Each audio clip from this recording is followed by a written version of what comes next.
I would read this one then. I think Show Your Work would be an interesting one for you. Amazing. Looks. Which is about like not just doing the creative act, but sharing the creative act as you're doing it. It's sort of this reciprocal process. That's one of my all-time favorites. He's awesome. He lives in Austin.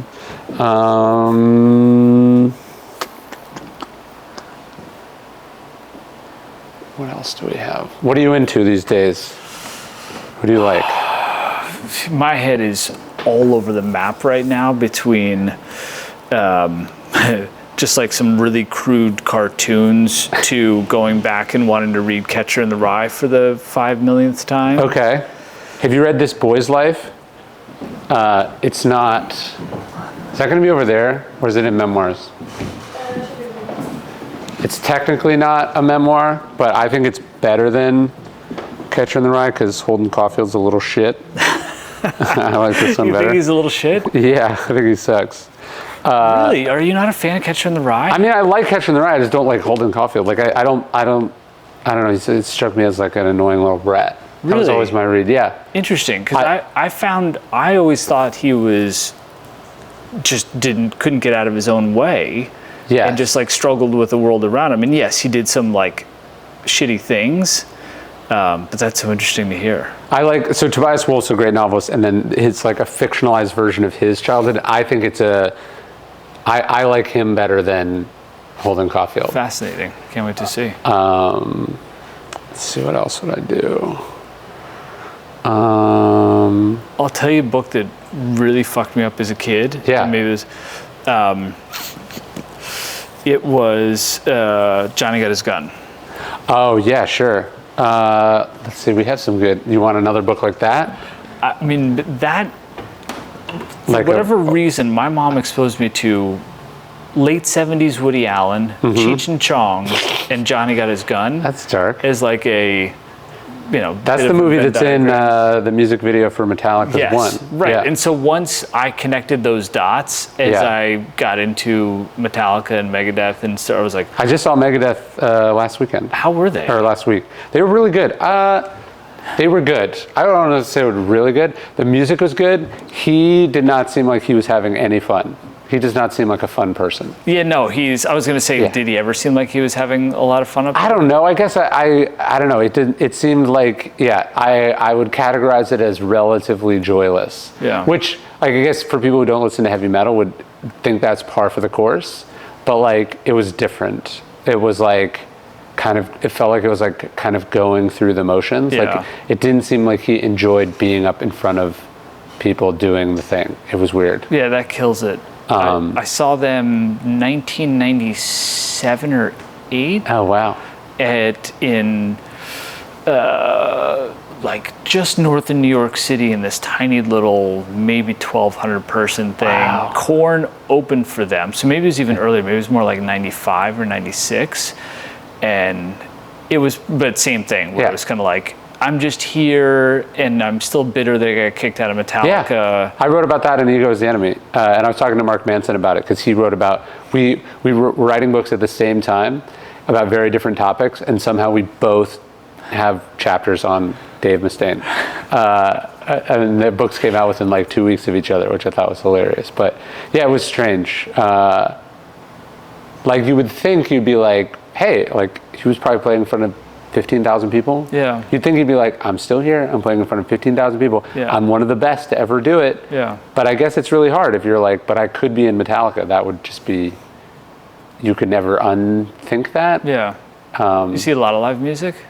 Not really. Not since I've had kids. But you got to bring them every once in a while. I know they're just at the age. I'm supposed to see Iron Maiden this summer, or I mean this fall. Yep. And I think I'm going to bring my son, because like there's all these bands that I'm pretty sure it's like the last time or the second to last time. So I'll probably start. I took my daughter to Radiohead. Oh, that's cool. I think it was her first show, Madison Square Garden. We timed it almost too well, where we were on the floor, and I'm like, if we show up for the opening band, she's never gonna make it. Yeah, that's too long. So late dinner, show up at 9:15 or whatever, go in, And I dragged her to a bunch of New York Ranger games before that, so she had been to the Garden. So she knew where she was going, kind of. But we get on the floor, and she's on my shoulders, and she's like, "Why are we down here? Like, I'm confused. Usually we sit up there. This is a different." And within 30 seconds of walking on the floor, lights go out. The ham radio thing starts playing in the background, and like they go into a super intense, and she freaks out. That's cool. But like by the fourth song, she was like, because we were like, we're gonna make it for maybe 6 or 8 songs. Yeah. She was like, I don't want to leave. Oh, that's cool. So and my dad worked in radio, so I got exposed to a ton of live music throughout the course of my childhood. So I can't. That's cool. No, I haven't done that yet. I need to. That's like our next thing. What else would I do? Are you a Springsteen fan? I am. I'm not like a huge lover of his music, but he has a huge place in my heart because the first time I got in trouble was scratching his record. Did you read this? No. It's about the making. It's like one of the creative books I give to people all the time. It's about the making of Nebraska. Incredible. So good. I think they're turning it into a movie with the guy from The Bear, which should be cool. It's funny. I've been so out of pop culture and a lot of like the digesting of stuff. Because especially like during the past couple of years, I was already doing the 4 a.m. to 10 p.m. thing just because the job was overwhelming. Yeah. And then the content just made everything that much worse. Sure. And then writing the book proposal exacerbated that. Sure. And then you get a couple brand deals that come through. And that you're just doing your own thing. So it was like, there's not a TV show within the past 5 years that somebody could be like, oh, what'd you think of that? Be like, I honestly don't know. No, you exist in a different cycle. Have you seen Brent's stuff? Brent's my partner in Daily Stoic. No, it's funny, but as I was like doing some homework on this and I was going through some previous episodes, my wife and I got invited to this run. Yes. Yeah. He does I'm the first person to ever do the run. Oh, really? And then he built a run around it, which I've not done as part of the competition. But you should definitely go. He's awesome. A bunch of people. I think he's done it twice now. And then all the people beat my record, so I now have to do it again. But Brendan Gahan was the guy. Yeah, I know Brendan. Yeah. Brendan, I've known Brendan I met Brendan at the same thing I met my book agent at. Oh, no way. So before I'd even written a book or done anything, I've known him forever. Yeah, he's such a good dude. Yeah, he's one of the first people to ever figure out brand deals. Yeah. I think he kind of invented the whole thing. Yeah, I'm about to sign with his agency that he's put together for LinkedIn in particular. Yeah, that's so funny. Yeah. Yeah, he's the best. No, you would be perfect for that. Because not that many creators could actually have much of an audience on LinkedIn, but your stuff would actually be perfect for that. I'm trying to figure out like going back to what we were talking about earlier, like how do I do that in a way that's not going to totally fuck up all the relationships that I had? Not that I care about all of them. Yeah, but if you ever wanted to go back or whatever. Brendan's one of the owners of Cerro Gordo. I just remember this. Yeah. So he was one of the first people to do that with me and Brent. Yeah. So small world. Yeah. That's funny. Yeah, no, he's such a good dude. He came over, I think it was like right before he did Hawaii Marathon. Mm-hmm. He was still training for that.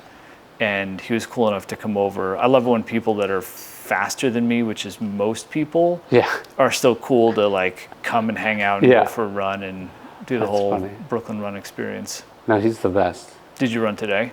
No, I haven't yet. I might ride my bike because it hasn't been hot, but I ran yesterday. And then so my son starts school this week, so it's like schedule's a little disrupted, but I gotta figure out when I'm gonna do it. Cool. Well, anything I can do for you? I mean, dude, having me. This was awesome. No, this was awesome. Here was quite the doing for me already. So. Well, tell me when the book comes out, and if you have questions. A first book is like there's all these things you'll end up wishing that you did differently, and so like if there's ever ones you're like, I don't know, should I do it this way? Just ask me. I've been through it enough times. Cool. I would love that. You know, I'm definitely I'm through chapter 8. I've got 2 more to go. I've been able to rip through them relatively quickly, like once a minute, especially because I'm basically like step by step. This is Billy, by the way. Billy's. Hey. When is your book due? November. He's doing his first book too. Oh, Amazing. Nice to meet you. Congratulations. You as well. You just got the similar pants game. Yeah. What are those? Kith? Nice. Yeah. Nice. Yeah, Ronnie knows what he's up to. What are those? Capital. Oh, cool. Yeah. Nice. This Ryan knows what I know, they are. What's that? You said Ryan knows what he's up to. Oh, About the pants. oh no, did I say No, that? I what? thought you said that. I don't know. Yeah. I don't know. Anyways, Yeah, so his book's with Portfolio. And sorry, what's the name of the publisher again? DK? DK, yeah, it's a Penguin subsidiary. They're always like opening and closing imprints, and some of them last and some of them don't, and then they get merged. And sometimes you'll sell a book, and then it get merged, and like so by the time it comes out, it's with a different imprint. They seem like this seems to be an interesting space where it wasn't crafted for creators, but the book my publisher or my editor worked on before this one was, you know, the creator Old Time Hockey. No. He does like well, hello there, buddy. Like, you know, lives in a cedar swamp, and he'll like make you oatmeal or like a hamburger. He's amazing. He is Winnie the Pooh come to life as a human being. If he looked like he was from the 70s and played hockey, and wonderful human being. One of my favorite people to have come across in the space. And he did a cookbook, and that was the last. So cool. DK's it's super interesting, but they definitely have come into this like, oh, we know how to find the right creators to then use their platform to help. Interesting people that you might not even think to do a book, but that's cool. Which I probably fall into that. When's it supposed to? Do you have a release date? September of next year. Okay, that's the other thing. We're like, okay, what part of this process needs to take a year?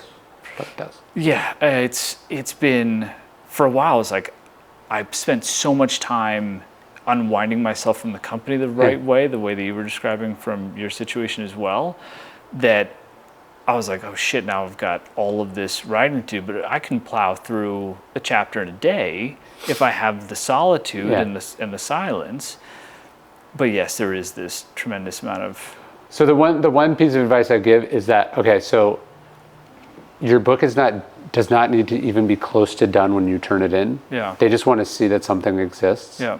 So like a lot of people really stress like hitting that first deadline with not realizing that you're going to have of that year between it comes out. Like they print the books like 2 months before they come out. Yeah. So you actually have like 10 more months to work on it, you know? So like just get it close or in the ballpark, or not even close in the ballpark. It could become something totally different in those 10 months. Yeah. So don't like kill yourself to get this in, because what is promptly going to happen is it's going to take them like several weeks to like even look at it. Yeah. And so you end up like I've had them where it's like, you got to get this in by December 1st, you know? And I'm like crushing myself to do it. And then like, okay, we'll give it to you when we're back from winter break in mid-January. And you're like, what? Yeah. And you know they're not looking at it for those 6 weeks. So anyways, don't kill yourself. Just like get it close. Yeah. That's what I would do. I appreciate that. Thank you for saying that. I'm excited. It's like that's my primary obligation now. So I feel like I have all of these other ideas, but they have to wait until this thing is done. But I'm like, once I just get it in, then I can be like, no, then it's their problem for a while. Yeah. That's the other reason is to send it in. It's like, you think about this. You tell me the solutions to these problems, because that's also why they're getting.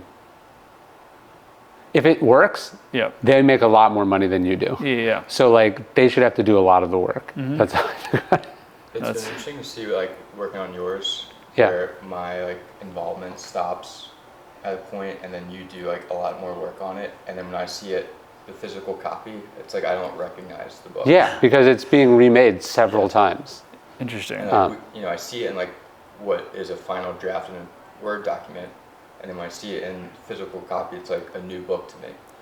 Yeah, I mean, you see it like you'll see it several new times. It's like you turn it in, it's a Word document, and they send it back to you as a Word document, then you send it to them as a Word document, then they send it to you as a copy edited document, then they send it to you as a PDF, then an InDesign file. Like you see it in, it becomes literally different files. Yeah. And in that process, it changes too. But also the content itself. Yeah. I'm just saying, like it's being made into new things, and then so when you see it, when it's a Word document, it's 200 pages. But then when it's laid out as a book, it's suddenly 400 pages. It's the same thing. It's just like how they did. So now you're interacting. What was this long page and it all fell together is now 4 pages. And you're like, this just drags on. I got to like tighten this whole thing. So just by interacting with it in different formats, it also changes it. Yeah, actually, I started in PowerPoint.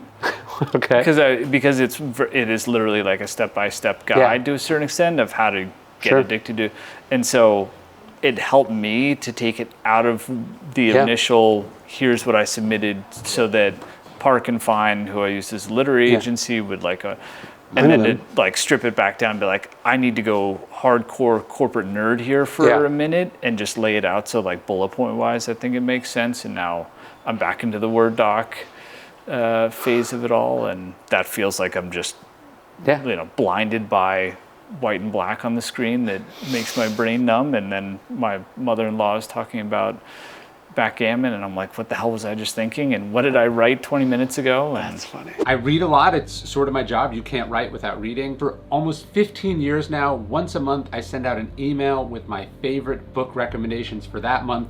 Books that I've been reading, books that I've been going through, books that changed my life, that inspired me, that I think connect to what's happening in the world. And you could sign up right now at ryanholiday.net/reading list.